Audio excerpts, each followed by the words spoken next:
하나님의 말씀 다니엘서 3장 13절에서 18절. 제가 13절부터 읽어드립니다. 느부갓네살 왕이 노하고 분하여 사드락과 메삭과 아벳느고를 끌어오라 명함에 드디어 그 사람들을 왕의 앞으로 끌어온지라.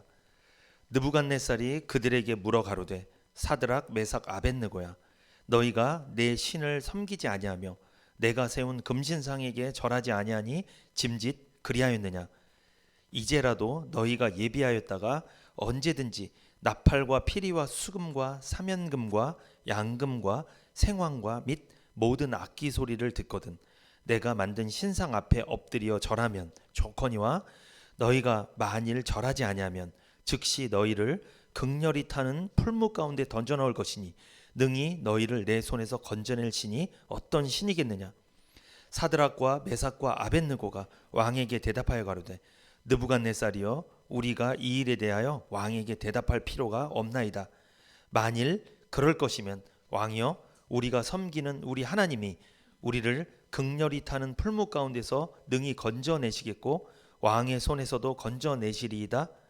그리 아니하실지라도 왕이여, 우리가 왕의 신들을 섬기지도 아니하고 왕의 세우신 금신상에게 절하지도 아니할 줄을 아옵소서. 아멘. 오늘 다니엘서 3장 13절에서 18절입니다. 시련을 이기는 믿음, 두 번째 시간입니다. 시련을 이기는 믿음. 이 구원받은 성도가 이 세상에 살아갈 때 세상의 가치, 세상의 논리, 세상의 유행과 충돌되기 때문에, 상반되기 때문에 그로 인해서 신앙의 위기가 초래될 수 있습니다. 신앙의 시련과 고난이 왔을 때 오늘 본문의 다니엘의 세 친구는 순교마저 각오하고 신앙의 절개를 지켰죠. 믿음을 잃지 않았습니다. 오늘 본문의 소년들처럼 누구에게나 이 풀무불 같은 견디기 힘든 극심한 시련과 고난이 올 수 있습니다. 그때 우리는 어떤 믿음을 가져야 될까? 오늘 본문에 등장하는 이 극심한 시련과 고난을 맞이한 이 소년들의 믿음을 통해서 은혜를 나누고자 합니다. 도대체 소년들의 믿음은 어떤 믿음이었는가? 첫 번째, 제가 지난 시간에 뭘 말씀드렸죠? 하나님께서 세우신 절대 표준에 서 있는 믿음이라고 그랬죠. 그 소년들의 믿음은, 이게 무슨 믿음이에요? 영향받지 않는 믿음, 상황에 따라 흔들리지 않는 믿음이죠. 소년들은요, 느부갓네살 왕의 금신상에 절하면 살려주겠다고 몇 번을 이야기해요? 두 번째 기회까지 줬죠. 한 번만 기회 준 게 아니라 두 번째 기회까지 줬습니다. 그런데 그것을 거절했습니다. 소년들은 신앙의 절대적인 표준에 따라서 생명을 바친 거예요. 소년들의 믿음은 합리화하지 않는 믿음입니다. 세상과 타협하지 않는 믿음이에요. 그러니까 소년들의 생명의 주관자는 누구라고 믿고 있는 거예요? 하나님이다. 느부갓네살 왕이 아니다. 우리가 살고 죽는 건 누구한테 달렸다? 하나님께 달렸다. 우리가 살고 죽는 건 하나님의 말씀에 달려 있는 거지 당신이 하는 말에 달려 있는 게 아니다. 나는 당신이 하는 말에 영향받지 않는다. 왜? 나는 하나님의 말씀에 내 신앙의 근거가 있다. 나의 신앙의 절대 표준은 누구다? 하나님의 말씀이다. 왕과 온 백성이 우상에게 경배했죠. 금신상에 절했습니다. 그러나 소년들은 다수를 따르지 않았습니다. 기억나세요? 뭘 따랐어요? 소년들은 진리를 따랐습니다. 다수가 신앙의 절대적인 표준이 아닙니다. 오직 하나님의 말씀만이, 복음만이 우리의 신앙의 표준인 줄 믿습니다. 세상의 유행과 풍조가 어떻든, 다른 교회에서 어떻든, 뭘 어떻게 한다든 그게 우리의 신앙의 표준이 될 수 없는 거예요. 하나님의 말씀에 따라 우리의 신앙은 결정되는 거예요. 거기에 우리 신앙 근거가 있어야 돼요. 말씀이 뭐라고 했는지가 중요한 거지 다른 교회가 뭐라고 했는지 중요한 게 아닌 거예요. 속으시면 안 돼요. 그러니까 세상에서 이렇게 이야기하던데 아닙니다. 하나님께서 성경에서 이렇게 말씀하시던데 이게 중요한 거예요. 기준이 달라져야 돼요. 우리 기준이. 오늘을 살아가는 우리의 신앙의 절대적인 표준이 있습니까? 오늘날 교인들의 신앙의 비극이 뭘까요? 신앙의 절대적인 표준이 없다는 거예요. 그런데 안타까운 건 잘못된 신앙의 표준이 있어요. 대표적으로 누구? 율법주의, 신비주의, 이단의 거짓 교리에 빠져 있는 사람들. 그 사람들은 바른 표준이에요? 잘못된 표준이에요? 잘못된 표준에 근거를 두고 있기 때문에 그들의 믿음은 잘못된 믿음인 거예요. 그래서 천국에 못 가는 거예요. 그래서 믿음이 잘못됐기 때문에. 바른 믿음이 아닙니다. 복음이 아닌 것, 다른 복음, 거짓 교리를 따르는 거, 세상 철학, 이념, 풍조와 유행을 따르는 거, 이렇게 돼서는 안 되겠죠? 이 신앙의 절대적인 표준이 없는 상태에서 없으니까 많은 걸 들으면 어떻게 되는 거예요? 거기에 쫓아다니는 거예요. 그래서 계속 흔들리는 거예요. 그러니까 이게 영향을 받는 거예요. 분명히 바른 복음을 들었는데도 불구하고 세상에 나가서 다른 말씀 들으면 거기에 막 쏠리는 거예요. 막 이렇게 누가 이야기하면 막 쏠리고. 이게 내가 표준이 없어서 그런 거예요. 3명의 소녀는요, 우상 숭배 문제에 대해서 토의할 가치조차 없다고 그랬습니다. 그들은 왕에게 대답하죠. 왕에게 대답했다는 건 뭐예요? 세상을 향해 선언했다는 거예요. 바벨론의 만 백성 앞에 그들의 믿음을 숨기지 않고 공개했습니다. 죽을 수도 있는데 공개한 거예요. 다니엘서 3장 16절 보면 이런 말씀이 있습니다. 16절에 사드락과 메삭과 아벳느고가 왕에게 대답하여 가로되 느부갓네살이여 우리가 이 일에 대하여 왕에게 대답할 필요가 없나이다. 이제 이게 무슨 뜻이에요? 이제 우리에게 회유하지 말라는 거예요. 이제 우리에게 설득시키지 말라는 거예요. 나는 안 할 거라는 거예요. 당신의 말에 안 할 거라는 거예요. 내 마음은 이미 정해졌다는 거예요. 이런 믿음이 우리에게 있어야 됩니다. 이런 믿음이 있으려면 뭐가 있어야 돼요? 믿습니다 한다고 믿음이 생기는 게 아니고 신앙의 절대 표준이 있어야 돼요. 내가 구원의 확신을 갖고 있어. 내가 하나님 말씀을 통해 구원받은 적이 있어. 그럼 말씀이 절대 표준이에요. 이 말씀을 따라가야죠. 세상의 유행, 누가 이렇게 얘기하더라, 다른 교회에서 어떻게 하더라, 이걸 따라가면 되겠습니까? 안 되죠.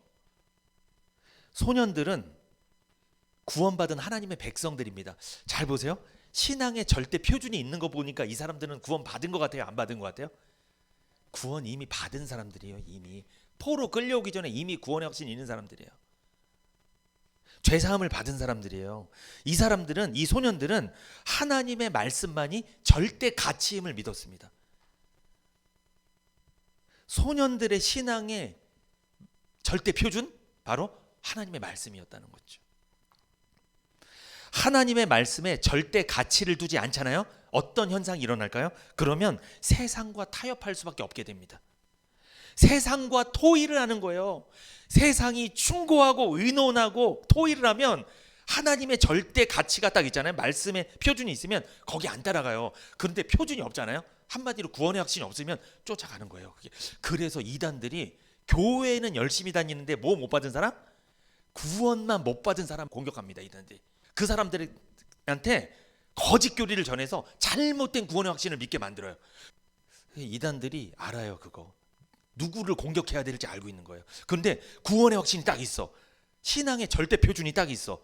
복음이 분명해. 그 사람 못 건드립니다. 건드리기 힘들어요. 건드려도 그 사람이 분별력이 있기 때문에, 영적 분별력이 있기 때문에 안 따라가요. 거기 안 따라가.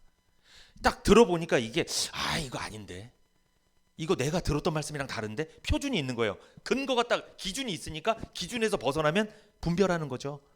그래서 안 쫓아가는 거예요.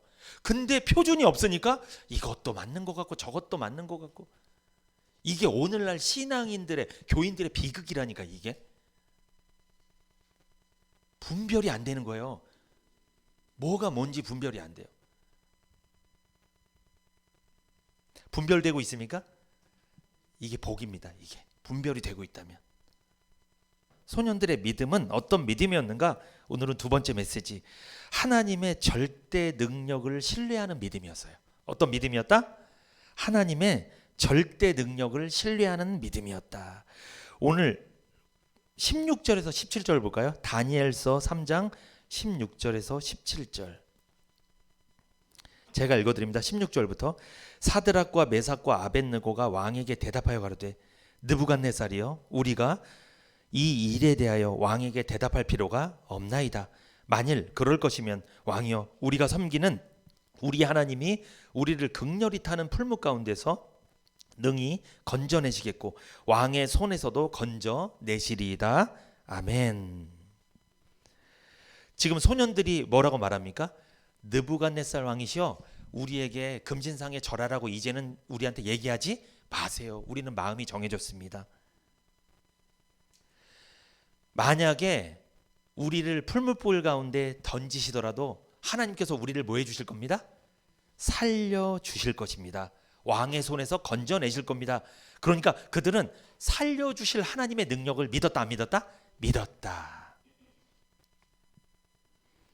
소년들은 하나님의 절대 능력을 믿었습니다. 하나님은 풀무불 가운데서도 능히 건져내실 수 있다는 것을 확신했다는 거예요. 하나님은 왕의 손에서도 능히 건져내실 것을 고백하고 선언했습니다.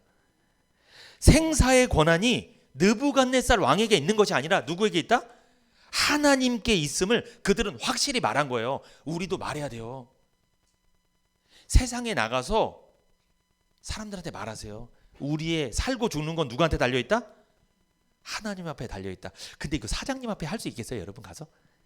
사장님이 자를 수도 있는데. 그래? 그럼 너 나가. 할 수 있겠어요? 그들은 했다는 거예요.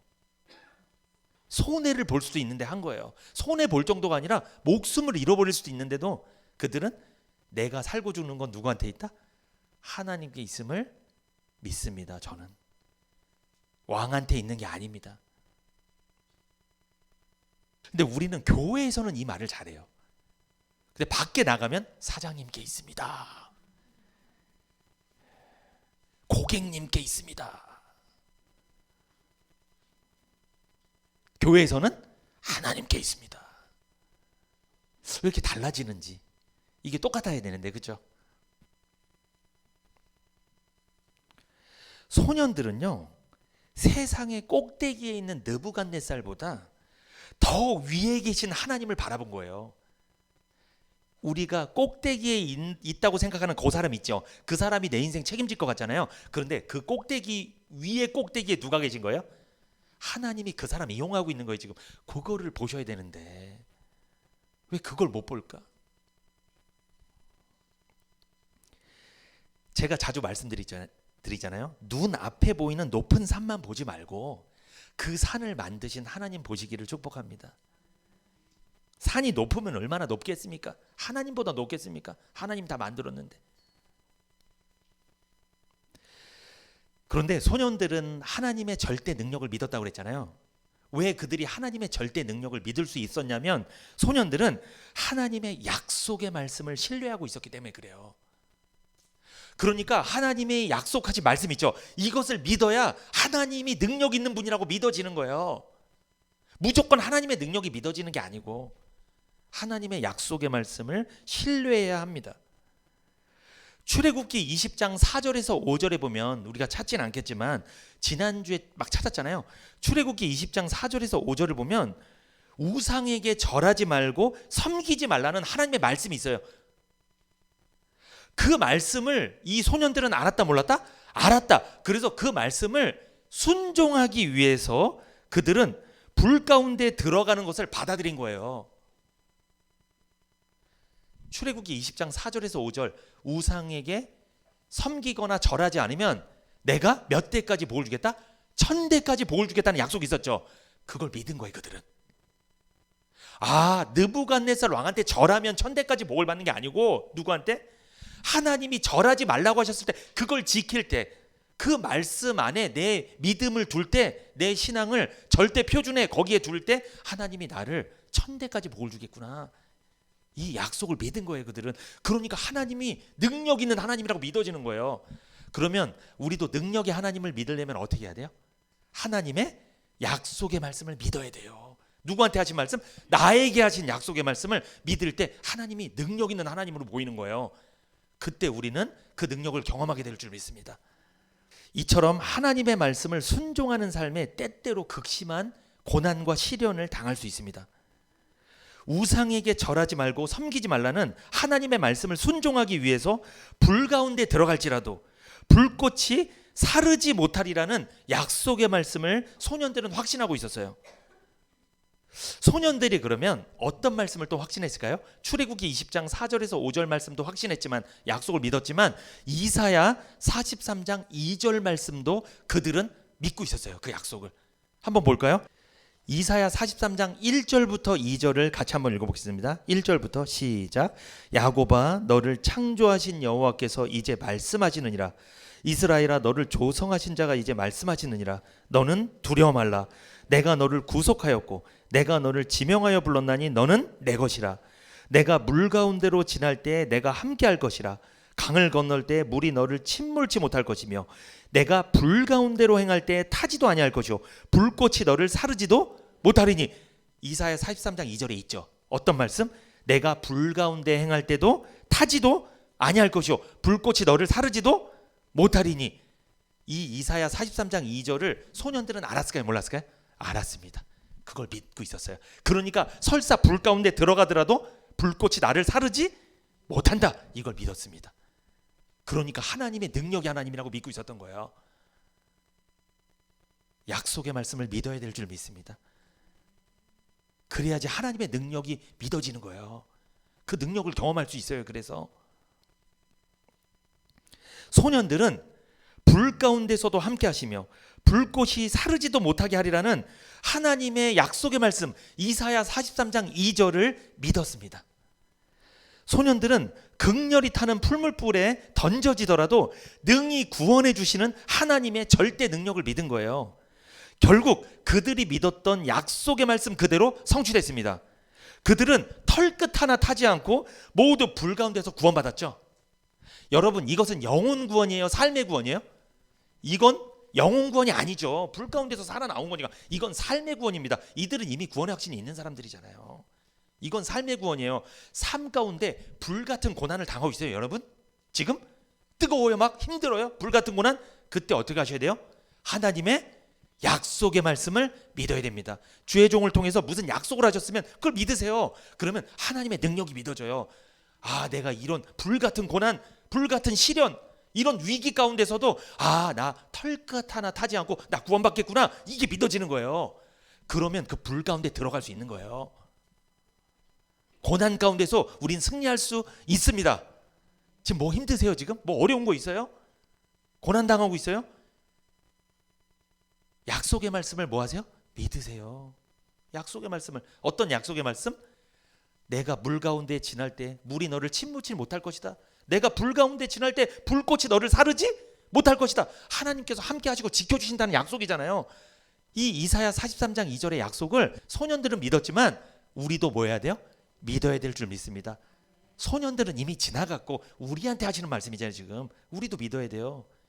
세상이 얼마나 불같아요. 뜨겁잖아요. 나가면 막 고통이잖아요. 사는 것 자체가 고통입니다. 방법은 하나밖에 없어요. 약속의 말씀을 믿는 것밖에 없습니다. 그래야 하나님의 능력을 경험하게 될 줄 믿습니다. 우리가 약속의 말씀을 믿으니까 구원의 능력이 임하는 거죠. 그래서 구원받은 거잖아요. 복음에는 하나님의 능력이 나타나서 믿음으로 믿음에 이르게 하나니, 복음을 믿을 때 하나님 능력이 나타나는 거잖아요. 말씀을 믿을 때 구원의 능력이 나타나는 거잖아요. 이처럼 영혼 구원도 복음을, 말씀을 믿을 때 능력이 나타나는 것처럼 삶의 구원도 말씀을 믿어야 됩니다. 말씀을 믿지 않아, 나에게 주신 약속이라고 믿지 않아, 그런데 하나님의 능력을 경험하려고 하면 그거는 잘못된 거죠. 경험 못해요. 그거는 말씀을 제껴놓고 하나님 능력 경험한다? 그게 뭐예요? 신비주의예요. 그게. 그러니까 그게 잘못된 신앙이에요. 그거는. 하나님의 능력은 말씀을 통해 임하는 거예요. 약속의 말씀을 믿는 믿음이 구원 얻는 믿음이고 그것이 진짜 믿음입니다. 영혼 구원도 말씀을 믿음으로, 삶의 구원도 말씀을 믿음으로. 우리가 이 세상에서 예수님 닮아가는 거, 성화되는 것도 뭐로 되는 거예요? 말씀을 믿음으로 되는 거예요. 행위로 되는 게 아니에요. 노력해서 되는 게 아니에요. 여러분, 노력해서 우리가 얼마나 바뀌었어요? 안 바뀌어요. 더 지독해지지. 말씀을 믿으면 그 말씀이 나를 바꿔주는 거예요. 그 말씀이. 은혜를 받으면 내가 바뀌는 거예요, 이게. 그러니까 은혜를 못 받으니까 계속 내가 바꾸려고 그래. 그 얼마나 힘들겠어. 힘드니까, 짜증나니까 옆에 있는 사람 가만히 안 놔두는 거예요. 막 괴롭히는 거예요. 그래서. 그런데 말씀으로 바뀐 사람은요, 안 괴롭혀요. 옆에 있는 사람. 은혜를 끼쳐요. 말씀의 은혜를 받으니까 그게 은혜의 냄새가 나는 거예요. 다. 그런데 말씀의 은혜를 못 받으면, 말씀을 안 믿고 말씀의 은혜를 못 받으면 무슨 냄새 맡나? 썩은 냄새, 사람 냄새. 그러니까 옆에 있는 사람 막 괴롭히는 거예요. 말씀을 믿으시기를 축복합니다. 어떤 말씀? 내가 물 가운데 있어도 물이 너를 침몰치 못할 것이다. 불 가운데 있어도 불꽃이 너를 사르지도 못할 것이다. 내가 너를 지켜주겠다. 약속하셨잖아요. 약속. 신앙은 어렵지 않아요, 여러분. 이 약속을 믿으면 돼요. 다니엘서 3장 19절에서 25절까지 볼까요?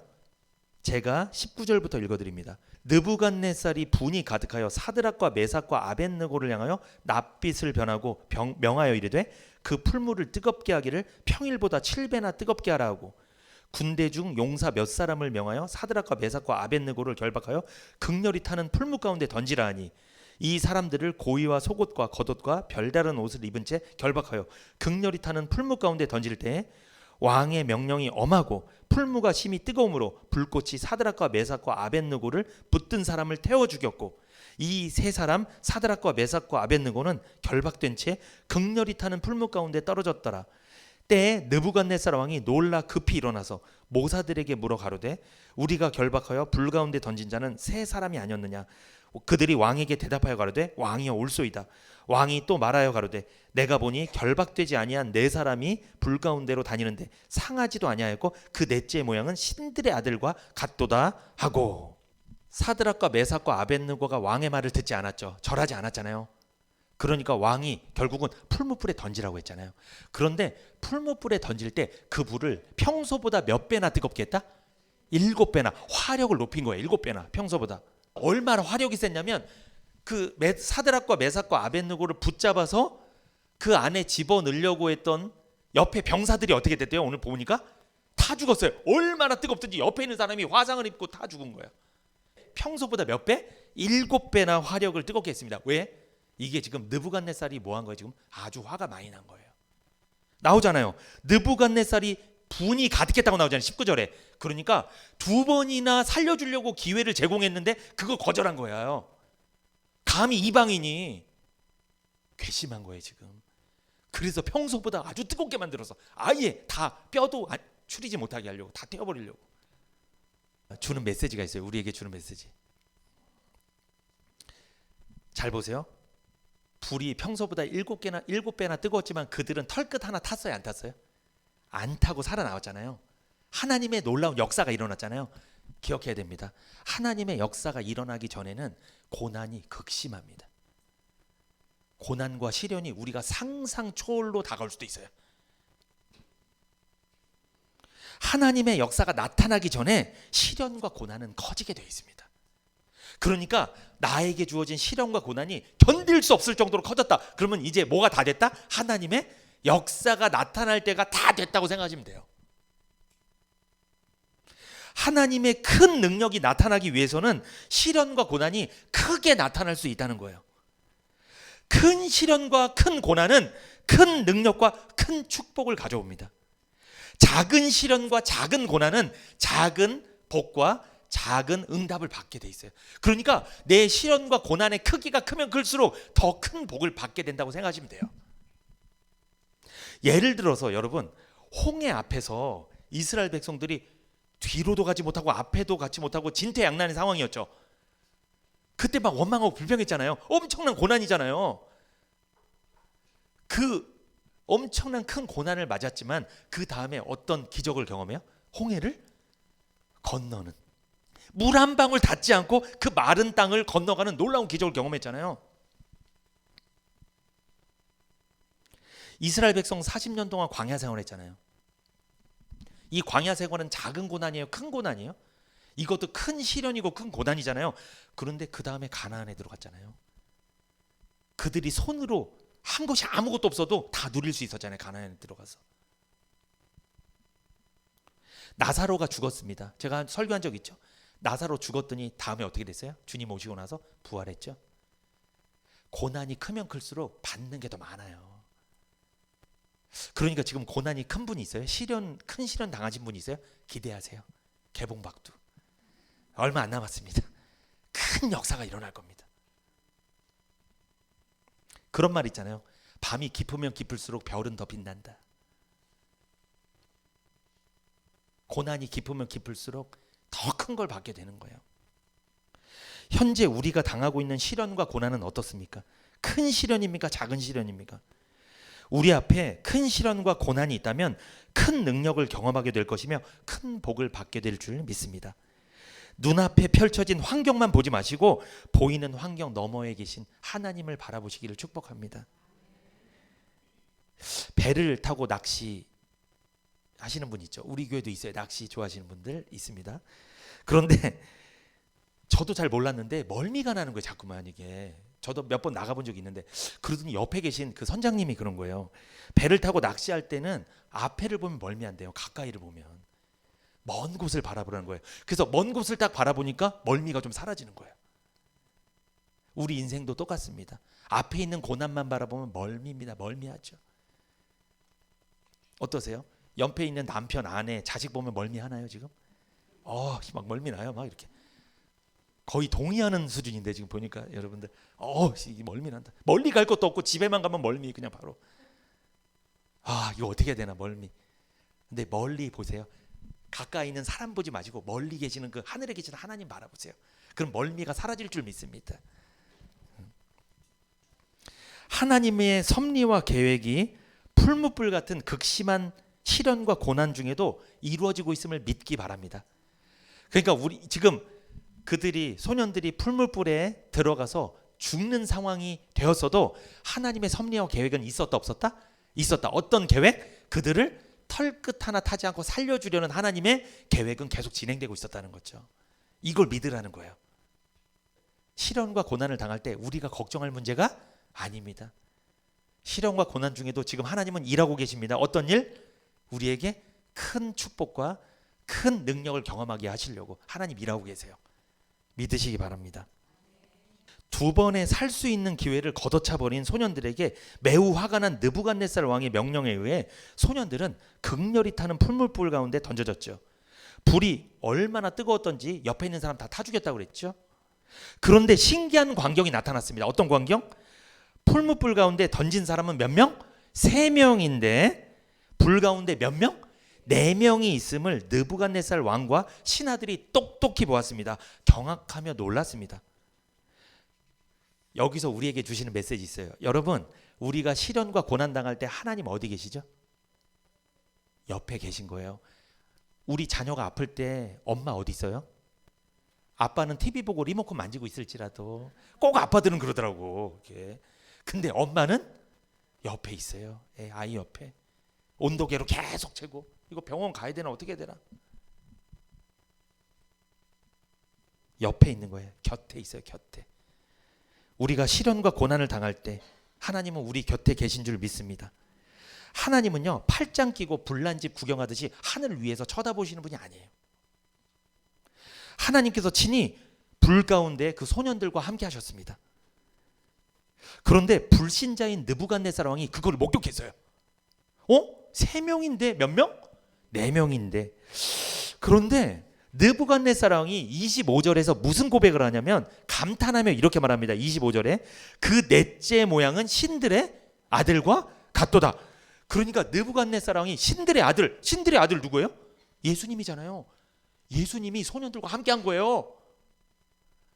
신들의 아들 성자 하나님이 함께 한 거예요. 예수님이, 주님이. 그런데 그걸 누가 봤어요? 불신자가 본 거예요. 불신자가 그 느부갓네살 왕이 극렬히 타는 풀무불 가운데 던져진 소년들을 보며 예수님이 함께하는 걸 두 눈으로 똑똑히 목격했습니다. 근데 놀라운 것은 금신상을 만들었잖아요. 금신상을 만들었는데 그들의 신은 나타났어요? 안 나타났어요? 안 나타났어요. 못 봤어요. 그들의 신은. 그런데 오히려 느부갓네살 왕이 믿지 않는 예수님이 보인 거예요. 놀랍습니다. 이게 여기에 우리에게 주시는 은혜가 또 있어요. 만일 소년들이 느부갓네살 왕의 말에 회유가 돼서 타협해서 절했다면 예수님이 함께하는 걸 느부갓네살 왕이 봤을까요? 못 봤을까요? 못 봐요. 그러면 못 봤을 것입니다. 그들이 고난을 당하지 않았다면 주님이 고난 중에 함께 하시는 광경을 목격하지 못했을 것입니다. 소년들을 통해 예수님의 모습을 느부갓네살 왕이 보지 못했을 거라는 거예요. 우리가 극렬히 타는 풀물불 같은 극심한 시련과 고난 중에 있을 때 우리 주변의 불신자들이 우리를 볼 때 우리와 함께 계시는 예수님을 볼 수 있어야 됩니다. 중요한 메시지예요, 이거. 절대로 원망하거나 불평하거나 낙심하거나 주저앉아 있는 모습을 보이면 안 돼요. 세상과 타협하지 않았어. 믿음을 지켰어. 신앙을 지켰어. 그래서 세상에서 손해보고 조롱하고 무시당하고 그럴지라도 우리가 절대로 세상과 타협해서는 안 돼요. 우리의 신앙을 굴복해서는 안 돼요. 지켜야 돼요. 끝까지. 그래야 우리를 통해 우리와 함께 하시는 예수님을 그들이 뭐한다? 볼 수 있는 거예요. 왜 우리가 무시당하는지 알아요? 교인들이? 아시잖아요. 교회에서는 믿음 있는 것 같은데 세상에 나가면 똑같은 것 같아. 별 수 없다고 보는 거예요. 별 수 없어. 한번 힘들어봐. 저 사람들도 똑같아. 돈 끌어다니고 맨날 빌고 똑같아. 이것 때문에 무시하는 거예요. 불신자들이. 능력이 없어 보이는 거예요. 구원받은 성도의 능력이 뭡니까? 하는 일마다 잘 되는 거예요? 아닙니다. 일이 잘 안 풀려도 그때 절망하거나 낙심하지 않고 믿음을 지키는 거예요. 그래야 전도가 되는 거예요. 아, 저 사람은 힘든데도 항상 밝아. 저 사람 일이 잘 안 풀리는데도 저 사람 괜찮아 보니까 부정적인 말 안 해. 항상 저 사람은 소망이 있네. 항상 좋은 말만 하네. 야, 집은 되게 힘든데 어떻게 저렇게 어떻게 저렇게 교회를 다닐까? 나도 한번 가보고 싶다. 이렇게 되는 거예요. 그런데 교회에서는 믿음이 좋았어. 근데 밖에 나가서 어떤 시련과 고난이 딱 왔을 때 절망하고 불평하고 원망하고 막 부정적인 말 쏟아내고 하니까 에이, 별 수 없구만. 에이, 네가 믿는 하나님 나는 안 믿어. 똑같은데 뭐 나랑. 극심한 시련과 고난 중에 있을지라도 더욱 시련과 고난이 7배나 뜨거워진 풀무불처럼 시련과 고난이 극심할지라도 강해질지라도 세상과 타협하지 않고 하나님의 약속의 말씀을 믿으며 구원해 주실 하나님의 절대 능력을 신뢰할 때 불신자들이 나와 함께 하시는 예수님을 보게 되는 거예요. 그것 때문에 전도가 되는 거예요. 여러분, 내가 세상에서 잘 나가면 전도 잘 될 줄 알았죠? 그러지 않아요, 여러분. 근데 신기한 거, 내가 세상에서 잘 나오잖아요. 잘 나오면 그 사람 본인이 또 안 나와. 교회를 또 이게 내 생각대로 되지 않아요, 여러분. 그러면 내가 고난과 시련을 당할 때가 어떤 때예요? 전도하기 좋은 때예요. 그때 신앙을 지키면, 믿음을 지키면 그때 그 모습을 보고 사람들이 오는 거예요. 잘 될 때만 전도하려고 그랬죠. 생각해보자. 전도 잘 됐어요, 지금까지? 오히려 고난 중에, 시련 중에 전도가 더 잘 돼요. 복음으로 구원받았다면, 하나님의 백성이 되었다면 절대로 낙심하거나 주저앉아 있으면 안 됩니다.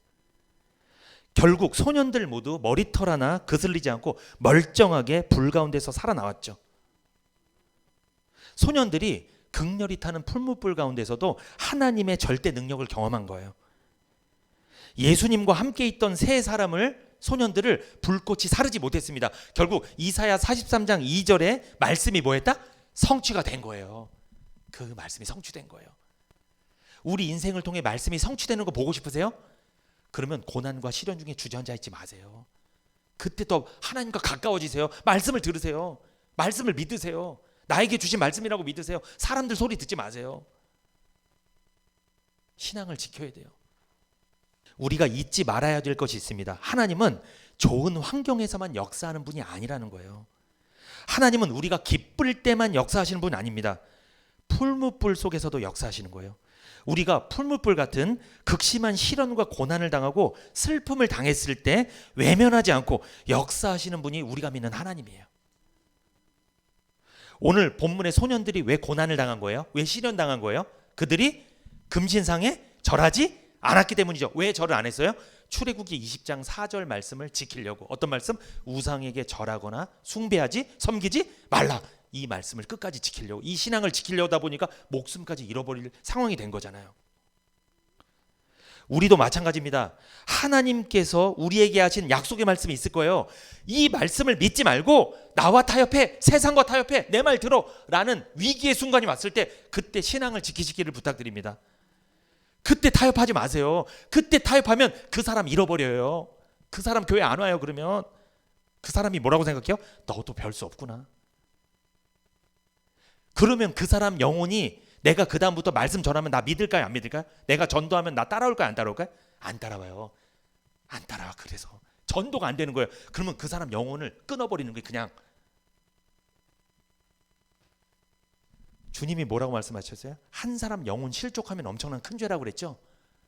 그러니까 내가 시련과 고난을 당할 때 절대로 부정적인 말 하면 안 돼요. 그것 때문에 상대방이 나 보고서 나 교회 안 가. 저 사람 봐봐. 이렇게 되면 그 사람 영혼을 실족시킨 거기 때문에 이게 큰 죄입니다. 이게.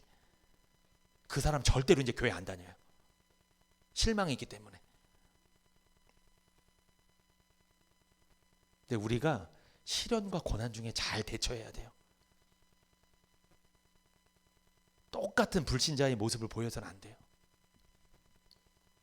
극렬히 타는 풀무불 가운데서도 소년들은 하나님이 함께 하심을 믿고 하나님의 약속의 말씀을 믿었고 하나님의 절대 능력을 믿었습니다.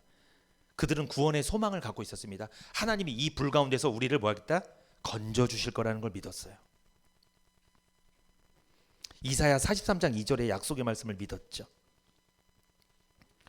그러므로 약속의 말씀, 나에게 주신 약속의 말씀을 믿고 있다면 이 사람은 하나님을 경험하고 있는 거예요. 지금 임마누엘 하시는 하나님, 나와 함께 하시는 하나님을 경험하는 거예요.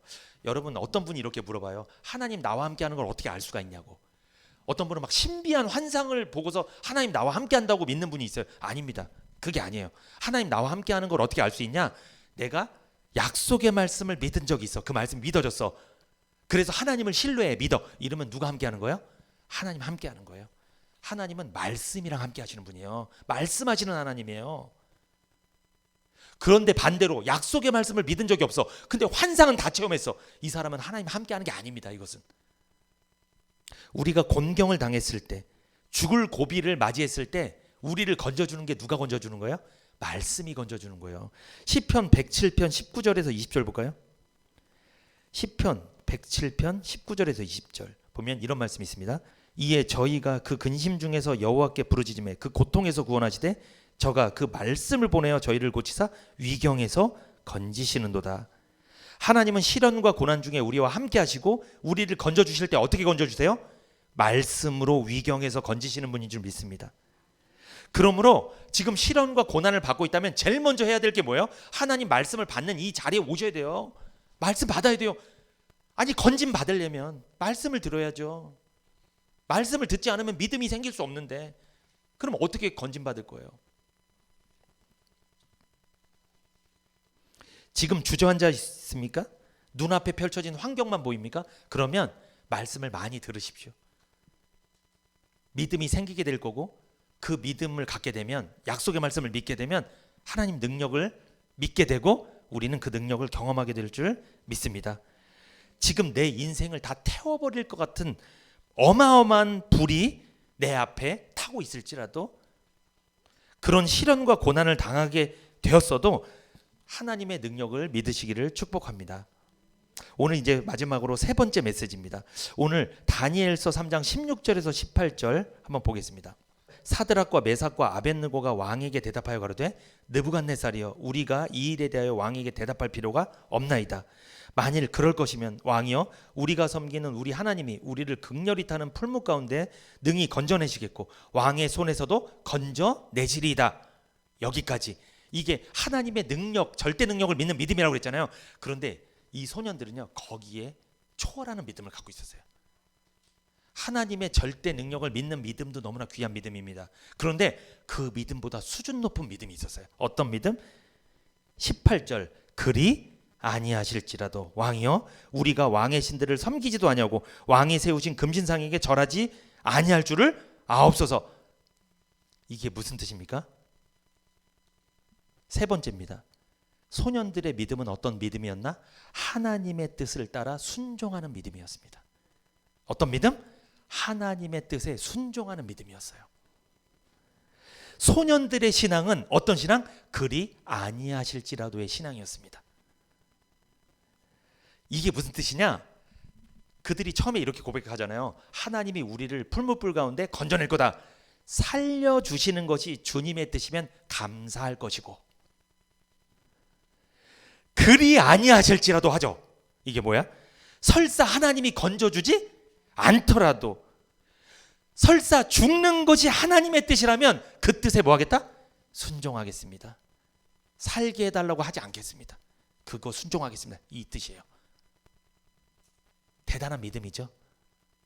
보통은 살려달라고 하는 믿음이잖아요. 대부분은 하나님 능력 믿습니다. 살려주세요 이러잖아요. 그런데 그리 아니하실지라도, 여기가 끝일지라도 저는 하나님 배신하지 않겠습니다. 저는 타협하지 않겠습니다. 전 금신상에 절할 수가 없습니다. 그리 아니하실지라도, 내가 하나님의 능력을 경험하지 못할지라도, 하나님의 뜻이 어떤 길이든지 순종하겠다는 믿음입니다. 살리시든지 죽이시든지 하나님의 뜻이면 뭐 하겠다? 따라가겠습니다. 이 신앙입니다. 우리가 살면서 내 뜻과 하나님의 뜻이 다를 때가 참 많습니다. 하나님의 뜻이 나의 소원, 나의 의지와 다를 때 우리에게 필요한 것은 한 가지입니다. 그게 뭘까요? 바로 순종하는 믿음입니다. 우리가 어떤 상황 가운데서도 하나님의 뜻에 순종해야 되는 이유는 예수님께서 순종의 본이 되셨기 때문에 그래요. 제가 수요일날 말씀드렸죠. 주님이 뭐라고 말씀하세요? 그러나 나의 원대로 마옵시고 아버지의 원대로 하옵소서. 이게 주님의 신앙 고백이었잖아요. 이 잔을 내게서 옮겨주시옵소서 라고 했지만 그 다음에 나의 원대로 하지 마시고 아버지의 뜻대로 해주십시오. 이게 무슨 말씀이에요? 살리셔도 하나님의 뜻이고 죽이셔도 하나님의 뜻입니다. 나는 하나님이 말씀하신 대로 가겠습니다. 그냥. 우리는 보통 뭐만 생각해요? 살리는 것만 하나님 뜻이라고 생각하잖아요. 아닙니다. 죽이는 것도 하나님의 뜻일 수 있어요. 예수님의 제자 중에 야고보란 제자가 있어요. 말이 많이 없었던 제자예요. 묵묵히 순종했던 사람입니다. 근데 야고보가 초대교회 때 가장 먼저 순교당해요. 왜? 그런데 어떻게 보면 베드로는 진짜 말 안 듣거든요. 막 배신하고 막. 그런데 왜 야고보는 먼저 데려갈까? 왜 먼저 하나님께서 순교하게 하셨을까? 그게 주님의 뜻이라면 순종하는 겁니다. 우리가 그걸 따지면 안 돼요. 왜 야고보는 먼저 죽고 베드로는 늦게 죽고, 그리고 사도 요한은 110살까지 살고 요한계시록까지 마지막에 사도 요한은 순교도 안 당했어요. 늙어서 그냥 죽었어요. 예수님 제자 중에 가장 유일하게 평안하게 죽었어요. 이렇게. 왜 그 사람은 그렇게 죽고 이 사람은 이렇게 죽고, 이게 따질 수 있는 게 아니라는 거예요. 주님의 뜻이 그렇다는 거예요. 주님의 뜻이 그거라면 따라가야 될 줄 믿습니다. 마태복음 26장 39절에 이런 말씀하죠. 마태복음 26장 39절에 조금 나아가사 얼굴을 땅에 대시고 엎드려 기도하여 가라사대 내 아버지여 만일 할만하시거든 이 잔을 내게서 지나가게 하옵소서. 그러나 나의 원대로 마옵시고 아버지의 원대로 하옵소서 하시고. 주님도 하나님의 뜻에 순종하셨죠. 그 순종으로 인해서 우리가 구원받게 된 줄 믿습니다. 주님의 십자가의 고난을 통해서 우리가 구원받는 놀라운 능력을 경험하게 된 거잖아요. 지금 내가 구하는 것이 주님의 뜻에 합당한지 생각해 보셔야 돼요. 나는 지금 주님의 뜻에 굴복하고 있는가, 아니면 관철시키려고 노력하고 있는가. 그리 아니하실지라도의 신앙을 가져야 될 줄 믿습니다. 그러니까 이렇게 생각하셔야 돼요. 하나님, 우리 가정이, 우리 사업장이 이렇게 됐으면 좋겠습니다. 그리 아니하실지라도. 근데 요건 안 나오지 입에서. 잘 되게 해주십시오. 잘 돼야 됩니다. 요것만 이렇게 하려고 그러죠. 그렇게 기도하다가 나중에 그리 아니하실지라도 그렇게 되니까 원망이 나오는 거예요. 그래서 하나님이 실수하셨네, 하나님이 잘못하셨네, 하나님 능력 없네, 이러시면 안 되시는데. 여러분, 그리 해도 하나님이시고 그리 아니하실지라도 해도 하나님이에요. 하나님 변하지 않습니다. 이렇게 해도 하나님이시고 저렇게 해도 하나님이세요. 이렇게 하면 하나님이고 저렇게 하면 하나님 아니고, 그게 반쪽짜리 믿는 거지. 그게 그렇게 믿으면 안 돼요. 여러분, 아버지가 재산이 많아도 아버지고 재산이 없어도 아버지야. 근데 우린 누구만 아버지야? 재산 많은 아버지. 다 필요 없어. 아버지 재산 없으면 아버지도 아니야. 그렇게 믿지 말라는 거예요. 시련을 그들이 이겼죠. 시련을 이기고 그들이 시련을 이기는 믿음을 가졌잖아요. 그 결과 볼까요? 다니엘서 3장 28절에서 29절을 한번 보겠습니다. 시련을 이기는 믿음, 이것을 가진 결과, 어떤 결과가 나타났나? 다니엘 3장 28절에서 29절. 느부갓네살이 말하여 가로되 사드락과 메삭과 아벳느고의 하나님을 찬송할지로다. 그가 그 사자를 보내사 자기를 의뢰하고 그 몸을 버려서 왕의 명을 거역하고 그 하나님밖에는 다른 신을 섬기지 아니하며 그에게 절하지 아니한 종들을 구원하셨도다. 그러므로 내가 이제 조서를 내리노니 각 백성과 나라와 각 방언하는 자가 무릇 사드락과 메삭과 아벳느고의 하나님께 설만이 말하거든 그 몸을 쪼개고 그 집으로 걸음터를 삼을지니 이는 이같이 사람을 구원할 다른 신이 없음이니라 하고, 시련을 이기는 믿음을 소년들이 가진 결과 어땠다? 소년들의 믿음은 결국 느부갓네살 왕으로 하여금 하나님을 찬양하게끔 만들었어요. 풀무불에 던져놓은 불신자 느부갓네살 왕이 오히려 예수님을 보게 되고 하나님을 찬양하는 결과가 일어났다는 거예요. 그러니까 이게 지금 소년들이 전도한 거예요. 전도. 결국 느부갓네살 왕은 하나님을 찬양했을 뿐만 아니라 뭐다? 만천하의 조서를 내렸습니다. 하나님의 능력과 살아계심을 만천하에 선포한 거예요. 사람을 구원할 신은 하나님 외에 다른 신이 없다라고 만천하의 조서를 내렸어요. 그러니까 여러분, 시련과 고난 중에 부정적인 말 안 하고 원망 불평 안 하고 하나님이 하실 것 믿고 하나님의 섭리를 믿고 하나님의 능력을 믿고 하나님의 약속의 말씀을 믿고 있었더니, 나한테 조롱하던 그 사람이, 너는 예수 믿는데 왜 이렇게 가난하냐고 이렇게 조롱하던 그 사람이 하나님의 능력을 믿는 나를 통해 누구를 보는 거예요? 예수님을 보는 거예요. 전도가 되는 거예요. 그래서 나 너가 다니는 교회 한번 가보고 싶어. 그렇게 전도가 됐다는 거예요. 지금 시련을 이기는 믿음을 가진 결과, 첫 번째, 만천하에 하나님의 이름이 높아진 거예요. 원래 만천하에 누구 이름이 높았어요? 느부갓네살의 이름이 최고였는데 누구의 이름이 높아졌어요? 지금 하나님의 이름이 느부갓네살 위에 올라간 거예요. 왜? 느부갓네살이 고백하잖아요. 하나님 찬양한다고 막 고백하잖아요. 불신자들은 누구 이름이 높아요? 불신자는 지금 자기 이름이 최고잖아요. 근데 불신자 이름보다 하나님의 이름이 높아졌다. 그들이 하나님을 찬양하는 거예요. 나 교회 가보고 싶어. 당신이 믿는 하나님 한번 믿어보고 싶어. 이런 역사가 일어났다는 거예요. 하나님의 이름이 높아졌습니다. 시련을 이기는 믿음을 가진 결과. 두 번째, 다니엘서 3장 30절 볼까요? 왕이 드디어 사드락과 메삭과 아벳느고를 바벨론 도에서 더욱 높이니라. 소년들은 시련과 고난을 당하기 이전에도 쓰임받았죠. 왕한테 쓰임받았었잖아요. 그런데 시련과 고난을 당하기 이전, 풀무불에 들어가기 이전보다 더욱 어떻게 됐다? 높아졌다. 그러니까 죽기를 각오한 소년들은 오히려 살게 되었고 더욱 높아지고 더욱 큰 영광을 누리게 되었다는 거죠. 그러니까 여기서 우리에게 주시는 메시지, 믿음과 신앙을 지키면, 세상과 타협하지 않으면, 하나님의 말씀 중심으로 살면 하나님이 어떻게 하겠다? 높여주겠다.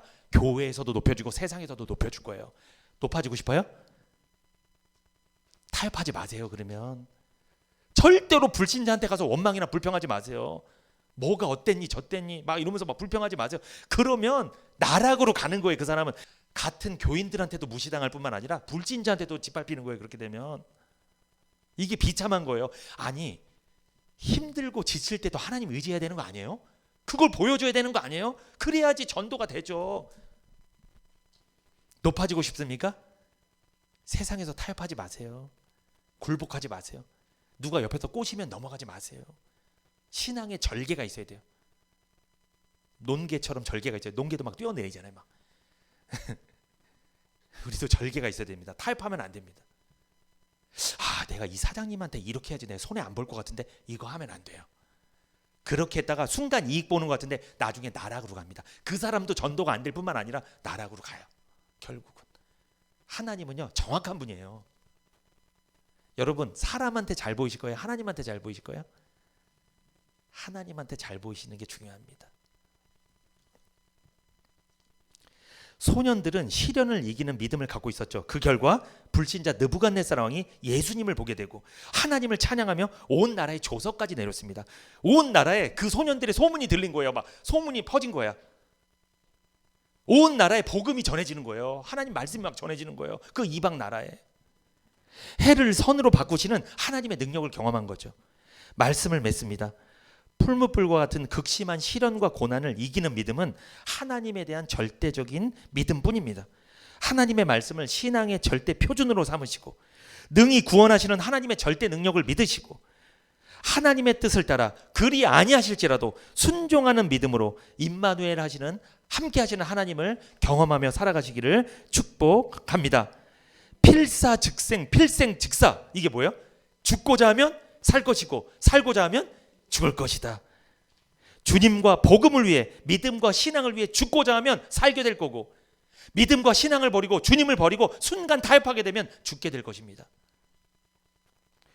풀무불 같은 극심한 시련과 고난 중에 세상과 타협하지 마시고 그리 아니하실지라도라는 절개 있는 믿음 가지고 하나님의 놀라운 능력 경험하시기를 축복합니다.